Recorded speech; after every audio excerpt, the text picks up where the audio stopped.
बिस्मिल्लाहिर्रहमानिर्रहीम। अस्सलाम वालेकुम नाज़रीन। बड़ी अदालत से बड़ा फ़ैसला आ चुका है। जैसा कि कल मैंने आपसे अर्ज़ किया था कि फ़ैसला यही आने के इम्कानात है। मैं समझता हूँ कि फ़ैसला बहुत ही वाज़ेह तौर पे सुप्रीम कोर्ट ऑफ पाकिस्तान ने दिया है। बल्कि मैं आपसे अर्ज़ करूँ कि ये PDM के लिए थोड़ा मामला ज़्यादा ख़राब हो गया और इलेक्शन कमीशन ऑफ पाकिस्तान के लिए भी मामला थोड़ा ज़्यादा ख़राब इस लिहाज से हो गया क्योंकि पहले जो सुप्रीम कोर्ट ऑफ पाकिस्तान का 1 मार्च का फ़ैसला था उसके अंदर सुप्रीम कोर्ट ऑफ पाकिस्तान ने बहुत कुछ इलेक्शन कमीशन ऑफ पाकिस्तान की सवाबदीद पर छोड़ा था और फेडरल गवर्नमेंट को और प्रोविंशियल सेटअप्स को ये हिदायत की थी कि वो इलेक्शन कमीशन ऑफ पाकिस्तान के साथ ताउन करें इलेक्शंस को कराने के लिए, और इलेक्शन कमीशन ऑफ पाकिस्तान सदर से मुशावरत करे और सदर पंजाब में डेट अनाउंस करेंगे इलेक्शन की और गवर्नर KPK में डेट अनाउंस करेंगे इलेक्शंस की।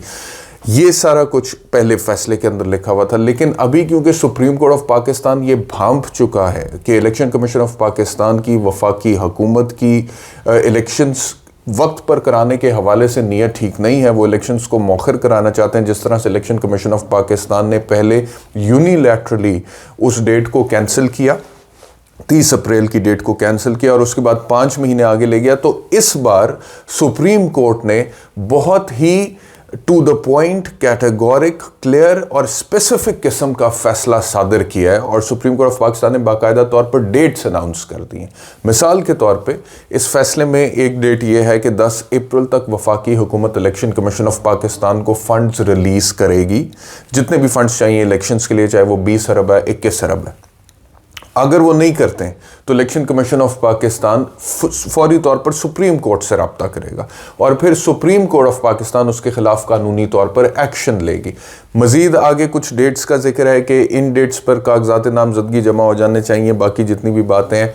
और आखिरी बात यह है उसके अंदर इस शेड्यूल के हवाले से कि पंजाब में इलेक्शन 14 मई को होगा। वेरी स्पेसिफिक कि 14 मई को पंजाब में इलेक्शंस होंगे। वो जो अब इलेक्शन कमीशन ऑफ पाकिस्तान की सवाबदीद पर सुप्रीम कोर्ट ऑफ पाकिस्तान ने नहीं छोड़ा, क्योंकि उन्होंने तो जो अपनी सवाबदीद पहले उसको एक्सरसाइज किया था, वो जिस तरह से किया था, सुप्रीम कोर्ट को ये क्लियर हो गया कि उसके पीछे बदनीयती है, इलेक्शंस को मौखर करने की नीयत है।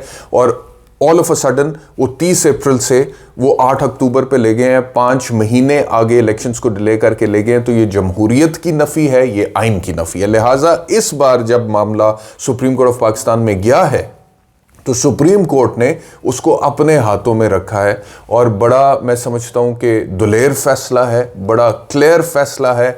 किसी किस्म का कोई अभाम अब फैसले के अंदर नहीं है और मैं ये भी समझता हूं कि इसका बहुत ज़्यादा क्रेडिट जाता है चीफ जस्टिस को और 3 रुकनी बेंच को, जिनके ऊपर सर्टनली बहुत ज़्यादा दबाव था। और पिछले कई दिनों में जो कुछ हुआ है सुप्रीम कोर्ट ऑफ पाकिस्तान में, जो कुछ हुआ है वफाकी हुकूमत की तरफ से, जो कुछ हुआ on the floor of the house parliament, जिस तरह से कल भी वज़ीर आज़म पाकिस्तान शहबाज शरीफ ने चीफ जस्टिस को एड्रेस किया और एड्रेस करते हुए ये कहा है कि आप बताएं कि एक ऐसा शख्स जिसके ऊपर इतने ज़्यादा इल्ज़ामात हैं उसको आपने अपने साथ बिठा लिया, and he was referring to sitting जज of the supreme court of Pakistan. तो ये जितनी भी बातें थी, उन सारी बातों के बावजूद इस बेंच ने, सुप्रीम कोर्ट ने, चीफ जस्टिस ऑफ पाकिस्तान ने किसी किस्म का कोई दबाव नहीं लिया, किसी किस्म के किसी प्रेशर में वो नहीं आए और उन्होंने कैटेगोरिकली इलेक्शंस के हवाले से एक स्पीकिंग ऑर्डर आज इशू कर दिया है। और अब इस ऑर्डर के तहत इलेक्शन कमीशन ऑफ पाकिस्तान पाबंद है कि वो इन डेट्स को फॉलो करे जो सुप्रीम कोर्ट ऑफ पाकिस्तान ने सुना दी है। अच्छा, अब यहाँ पे हुकूमत ये इतराज़ उठाएगी, देखें जी इलेक्शन कराना तो इलेक्शन कमीशन ऑफ पाकिस्तान का काम है, इन डेट्स को अनाउंस करना तो इलेक्शन कमीशन का काम होता है, तो अदालत इसको कैसे कर सकती है? और अगर अदालत कर रही है तो वो इलेक्शन कमीशन के काम में मुदाखलत कर रही है। ये इलेक्शन कमीशन ऑफ पाकिस्तान के काम में मुदाखलत नहीं है, ये इलेक्शन कमीशन ऑफ पाकिस्तान जो अपनी जिम्मेदारी से भाग रहा है, जो डेट्स अदरवाइज उन्हीं का काम था अनाउंस करना, but in accordance with law announce करना था। उन डेट्स का शेड्यूल जो है वो कानून के डोमेन में होना चाहिए था, लेकिन वो तो उस डोमेन से निकल गए। उन्होंने तो उस कानूनी जिम्मेदारी का लिहाज ही नहीं किया ना। तो अब supreme court of Pakistan election commission of Pakistan को उस डोमेन में ला रही है। उस हवाले से supreme court of Pakistan dictatorial नहीं हो रहा, ये मुदाखलत मेरे ख्याल में नहीं हो रही, ये सिर्फ ये हो रहा है कि ये कानून है और ये इलेक्शन कमीशन ऑफ पाकिस्तान का काम था कि कानून के मुताबिक डेट का अनाउंसमेंट करे और उन डेट्स पर इलेक्शंस करे, और वो नहीं करा रहा और वो नाकाम है फॉर वॉट एवर रीजन्स। तो अब सुप्रीम कोर्ट ऑफ पाकिस्तान का तो काम ही है कि अगर कानून के खिलाफ कोई चीज़ होती है तो अकॉर्डिंगली उन्होंने उसको फिक्स करना होता है। तो सुप्रीम कोर्ट ऑफ पाकिस्तान उसको फिक्स कर रही है, और कोई भी ऐसी बात इस फैसले में जो चीफ जस्टिस ने कही है डेट्स के हवाले से या इलेक्शन के शेड्यूल के हवाले से या फंड्स रिलीज करने के हवाले से, वो कानून के खिलाफ नहीं है। वो ऐसा नहीं है कि चीफ जस्टिस ऑफ पाकिस्तान ने या फिर सुप्रीम कोर्ट के इस 3 रुकनी बेंच ने अपनी तरफ से ये चीजें कह दी। No, whatever they've said, whatever directions they've passed, that is strictly in accordance with the law। और ये सुप्रीम कोर्ट ऑफ पाकिस्तान की जिम्मेदारी भी थी, उनका फर्ज भी था, उनका काम भी था, उन पर वाजिब भी था, और मेरे ख्याल में आज उन्होंने ये जिम्मेदारी ऐसा तरीके से सरअंजाम दी है इस फैसले की शक्ल में। मजीद आपसे मैं बात करूं सियासी तौर पे, मैं समझता हूँ कि पीडीएम के लिए, जैसे मैंने आपसे पहले कहा, कि ज़्यादा नुकसानदेह हो गया और इलेक्शन कमीशन ऑफ पाकिस्तान के लिए भी ज़्यादा मुश्किल खड़ी हो गई है कि पहले बहुत सारी चीज़ें उनके डिस्क्रेशन में थी, अब वो उनके डिस्क्रेशन से निकल के इस फैसले में वाजे कर दी गई हैं। अगली बात इस फैसले में जो क्लियर की गई है वो 3-2-4-3, जो गवर्नमेंट ने इस समात को बहुत रोकने की कोशिश करते हुए बहुत ज़्यादा ये गुंजल फैलाने की कोशिश की। आखिरी टाइम तक अटॉर्नी जनरल ऑफ पाकिस्तान और पीडीएम के जो वकला थे, उनकी कोशिश थी कि समात किसी तरीके से आगे बढ़े ना, किसी तरीके से ये रुक जाए और 4-3 और 3-2 की बहस छिड़ जाए और वहाँ पे हम इस मामले को इधर ही ठप कर दें। लेकिन उसके ऊपर, क्योंकि पहले भी सुप्रीम कोर्ट क्लियर था, 3-2 के साथ उन्होंने कहा था कि यह फैसला, उस पर उन 2 जज साहिबान के दस्तखत भी थे। आज के फैसले में सुप्रीम कोर्ट ने दोबारा इस चीज़ को क्लियर किया कि वह फैसला 3-2 का था, ये 3-2 का फैसला था। एक और चीज़ जो इस फैसले के अंदर क्लियर हुई है वो काजी फाइज ईसा साहब का वो ऑर्डर है जिसमें उन्होंने कहा कि 184(3) के तहत तब तक कोई केस की समाअत मज़ीद टेकअप नहीं की जाएगी जब तक वो रूल्स जो हैं वो डिसाइड नहीं हो जाते जिनके ऊपर काम हो रहा है। मैंने पहले भी कहा था कि वो फैसला दुरुस्त नहीं है। एक जूनियर जज इस तरह से कोई एडमिनिस्ट्रेटिव ऑर्डर पास नहीं कर सकता with respect to the supreme court of Pakistan. जो एडमिनिस्ट्रेटिव ऑर्डर पास करना चीफ जस्टिस ऑफ पाकिस्तान, जो सुप्रीम कोर्ट के सबसे सीनियर जज होते हैं, उनका प्रेरोगेटिव होता है। तो उन्होंने उसके बावजूद वो पास कर दिया। उसके साथ जस्टिस अमीनुद्दीन साहब ने उनका साथ दिया। उनके खिलाफ गए जस्टिस शाहिद वही जो उस बेंच का हिस्सा थे, उन्होंने कहा कि ये तो चीफ जस्टिस का डोमेन है, तो उसको भी एड्रेस कर दिया आज के फैसले में सुप्रीम कोर्ट ने ये कहा है कि जस्टिस काजी फाइज, क्योंकि आप देखें कल जस्टिस काजी फाइज ईसा ने जो कहा था कि जी वो सर्कुलर जो इशू हुआ है रजिस्ट्रार सुप्रीम कोर्ट की तरफ से, अब सर्टनली रजिस्ट्रार सुप्रीम कोर्ट ने चीफ जस्टिस से मुलाकात के बाद ही वो सर्कुलर इशू किया होगा और चीफ जस्टिस ऑन बोर्ड होंगे उसके अंदर। तो काजी फाइज ईसा साहब ने ख़त लिख दिया कल और उन्होंने कहा कि सर्कुलर गलत है, गैर कानूनी है और रजिस्ट्रार जो है ये कैसे सुप्रीम कोर्ट में फंक्शन कर रहे हैं, तो ब्यूरोक्रेट है।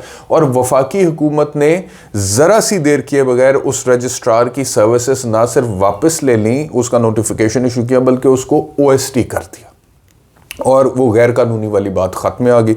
उस चीज़ को आज चीफ जस्टिस ऑफ पाकिस्तान और सुप्रीम कोर्ट के 3 रुकनी बेंच ने अपने फैसले में एड्रेस कर दी और उन्होंने ये कहा है कि वो जो जस्टिस काजी फाइज ईसा का फैसला है वो फैसले का इतलाक इस केस पर नहीं होता।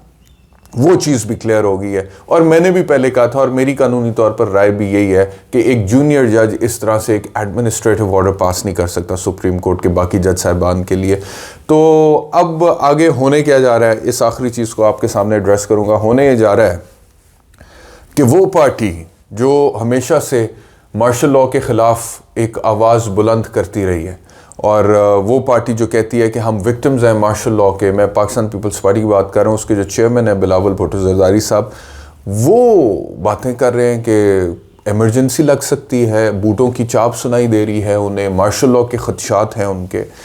इमरान खान का एक स्टेटमेंट, बड़ा अच्छा स्टेटमेंट इमरान खान ने दिया, अभी 2 दिन पहले उन्होंने इंटरव्यू दिया और उनसे जब एंकर ने सवाल किया कि क्या पाकिस्तान में मार्शल लॉ के चांसेस हैं, तो इमरान खान ने बोला कि मार्शल लॉ तब लगता है जब अवाम किसी सियासी जमात के साथ नहीं होते हैं। माजी में पाकिस्तान में जब मार्शल लॉ लगता रहा है तो every time martial law was imposed तो अवाम सड़कों में गलियों में मिठाइयाँ बांटते और खाते थे।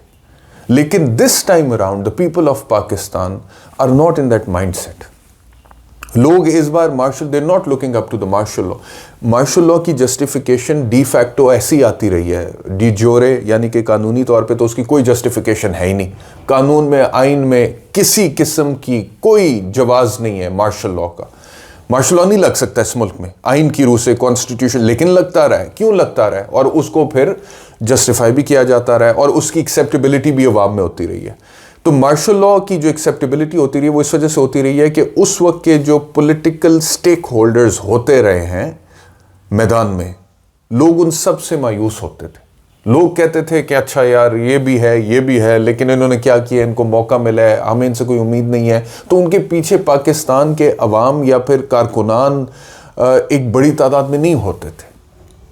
तो मार्शल लॉ लगता था तो लोग उसको एक्सेप्ट कर ले, अच्छा चलो हम तो पहले ही उनसे तंग आए हुए थे, तो क्या है मार्शल लॉ आ गया, चलो देख लेते हैं, शायद इसमें कोई बेहतरी। लेकिन इस बार ये फीलिंग नहीं है, इस बार ये सोच नहीं है। इस बार लोगों का जो रुझान है वो पीटीआई की तरफ है, वो इमरान खान की तरफ है। इस बार लोगों का एक बड़ी तादाद में जो मौक़िफ़ है वो यही है कि जो पॉलिटिकल स्टेक होल्डर्स हैं उनमें से एक स्टेक होल्डर इमरान खान है और इमरान खान को मौका मिलना चाहिए।